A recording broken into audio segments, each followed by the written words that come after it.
بسم اللہ الرحمن الرحیم۔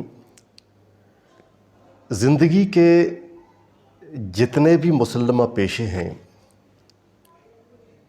ان سب کے ساتھ انسان کی تمدنی ضروریات وابستہ ہیں، لہٰذا کسی بھی پیشے کو غیر اہم قرار دے کر زندگی کے نظام سے خارج نہیں کیا جا سکتا۔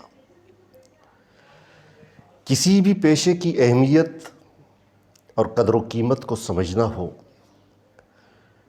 تو اس کو ایک لمحے کے لیے مائنس کر کے دیکھ لیں،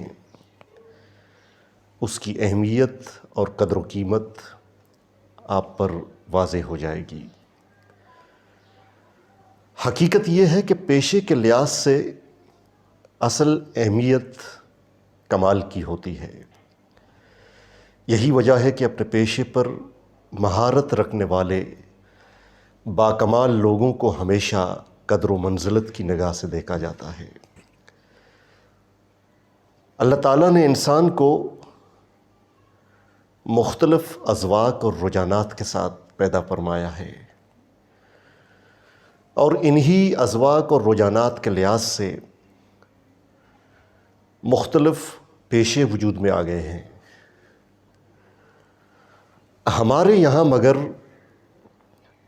مختلف پیشوں کے حوالے سے عظمت و حقارت کے خود ساختہ تصورات قائم کر لیے گئے ہیں، اور اس زمن میں عجیب سی ایک کشمکش پیدا کر لی گئی ہے۔ چنانچہ لوگوں نے شعبہ علم یا پیشے کے انتخاب کے باب میں بچوں کے اصل فطری ذوق کو دیکھے بغیر ان سے غیر حقیقی توقعات وابستہ کر کے اس کو ایک شدید نوعیت کا نفسیاتی اور جذباتی مسئلہ بنا دیا ہے، جس کے باعث فریقین میں شدید قسم کے ذہنی اور نفسیاتی مسائل جنم لے رہے ہیں، اور صلاحیتوں کے اعتبار سے بچوں کی نشوونما پر بھی اس کے انتہائی منفی اثرات مرتب ہو رہے ہیں۔ کام کا انتخاب اگر فطری ذوق کے مطابق ہو تو اس کی انجام دہی میں عشق اور جنون کی کارفرمائی کام کے نتائج میں ٹیسٹ اور کلرز پیدا کرتی ہے، کارکردگی میں اضافہ ہو جاتا ہے اور صلاحیتیں خوب نشوونما پاتی ہیں۔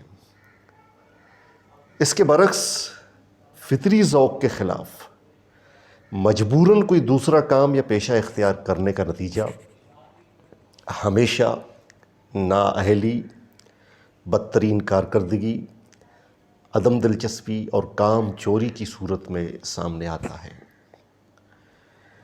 مطلوبہ اہداف اور نتائج حاصل نہیں ہو پاتے، صلاحیتیں تباہ ہو جاتی ہیں اور متعلقہ شعبہ حیات اور ادارے کو ناقابل تلافی نقصان پہنچتا ہے۔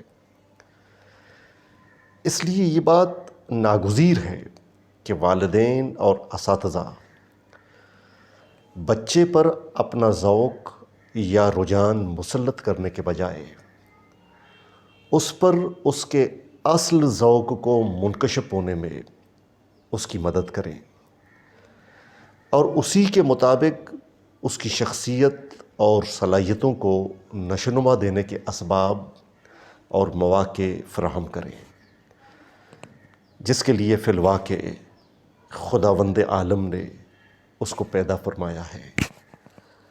اللہ تعالی ہم سب کو عمل کرنے کی توفیق عطا فرمائے۔